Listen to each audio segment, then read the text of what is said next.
Hi friends, गिबियावनो ब्रह्म जब info चेनेलाव गासिखौबो बरायनाय जाबाय। दा नोंथांमोननि थाखाय मोनसे इम्पर्टेन्ट भिडिअ लानानै फैबाय लोगोफोर आरो दिनै बे भिडिअ आङो मैया फोसावजानाय जि ग्रेड 4 नि रिजाल्ट लोगोफोर आसाम डाइरेक्ट रिक्रुटमेन्टनि ग्रेड 4 नि रिजाल्ट लोगोफोर नङा होमबा। दा बे ग्रेड 4 नि रिजाल्टआ मैया माने डिक्लेयार खालामजाबाय लोगोसे माखासे केन्डिडेट्सफोरा बेयाव माने क्वालिफाइड खालामनो हाबाय नेक्स्ट लेभेलनि थाखाय लोगोफोर। दा आंनाव माखासे माने आंनि चेनेलनि थ्रुयै माखासे लोगोफोर आंनाव कमेन्ट खालामबाय थादों जे ग्रेड 3 नि रिजाल्टखौ माब्ला होगोन आसाम डाइरेक्ट रिक्रुटमेन्टनि ग्रेड 3 नि रिजाल्टखौ माब्ला होगोन लोगोसे ग्रेड 4 नि जि भाइभा भइस दङ नङा होमबा भाइभा भइस दङ दा बेखौ माब्ला लानाय जागोन भाइभाखौ माब्ला लानाय जागोन लोगोफोरना दा बेखौ जोंना माने मैयायो डक्टर हिमन्त बिश्व शर्मा आसामनि चिफ मिनिस्टार बिथाङा माने प्रेस मिटनि थ्रुयै फोसावदो लोगोफोर बेनि भिडिअ क्लिपखौ आं नोंथांमोननो खिन्थिगोन लोगोफोर नोंथांमोना नायनानै लानो हागोन बेनि सिगां बाथ्राखौ एसे क्लियार खालामनानै होग्रोनि लोगोफोर अके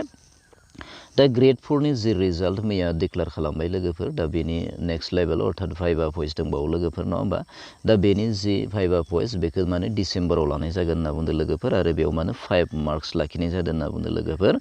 दा अनलि 5 मार्क्स लोगोफोर बांसिना मा जागोन रिटेनाव नोंथाङा बेसेबां मार्क स्कर खालामनो हादों नङा होमबा बेसेबां मार्क नोंथाङा गेइन खालामनो हादों दा बेनि सायावनो बेस खालामनानै मा खालामगोन फाइनेल रिजाल्टखौ फोसावनाय जागोन होनना बुंदों लोगोफोर फाइनेल काटअफखौ दिहुननाय जागोन होनना बुंदों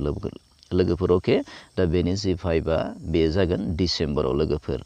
लोगोसे ग्रेड 3 नि जि रिजाल्ट ग्रेड 3 नि रिजाल्टखौ माने नभेम्बराव फोसावनाय जागोन होनना बुंदों लोगोफोर आरो बेनि जि स्किल टेस्ट बेखौ मायाव लानाय जागोन डिसेम्बराव लानाय जागोन अर्थात ग्रेड 3 आरो ग्रेड 4 नि जि भाइभा थागोन बेखौ डिसेम्बराव लागोन लोगोसे ग्रेड 3 नि जि स्किल टेस्ट जागोन नङा होमबा बेखौबो बिथांमोना मा खालामनाय जागोन होनना बुंदों डिसेम्बरावनो लानाय जागोन होनना बुंदों लोगोफोर दा बेखिनियानो दा नोंथांमोना बिथां डक्टर हिमन्त बिश्व शर्मा बिथाङा प्रेस मिटनि थ्रुयै मा बुंदों बेनि भिडिअ क्लिपखौ नोंथांमोना एसे नायनानै लादो लोगोफोर अके অনুষ্ঠিত হ'ব নৱেম্বৰ মাহত তৃতীয় বৰ্গৰ যি পৰীক্ষা আছিলে তাৰ ফলাফল দিয়া হ'ব তাৰ পিছতে তৃতীয় বৰ্গৰ স্কিল পৰীক্ষা বুলি কয় আৰু চতুৰ্থ বৰ্গৰ মৌখিক পৰীক্ষা সেয়া অনুষ্ঠিত হ'ব চতুৰ্থ বৰ্গত মাত্ৰ 5 নম্বৰ মৌখিক পৰীক্ষাৰ কাৰণে থাকিব আৰু বাকি মুখ্যতঃ লিখিত পৰীক্ষাৰ ফলাফলে তেওঁলোকৰ ভাগ্য নিৰূপণ কৰিব মৌখিকত মাত্ৰ 5 নম্বৰ থাকিব এটা পদবীৰ বিপৰীতে দুজনক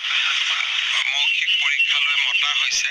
গতিকে আজি যি ৰিজাল্ট দিছে তাৰ 50% বা 50% যুৱক যুৱতীয়ে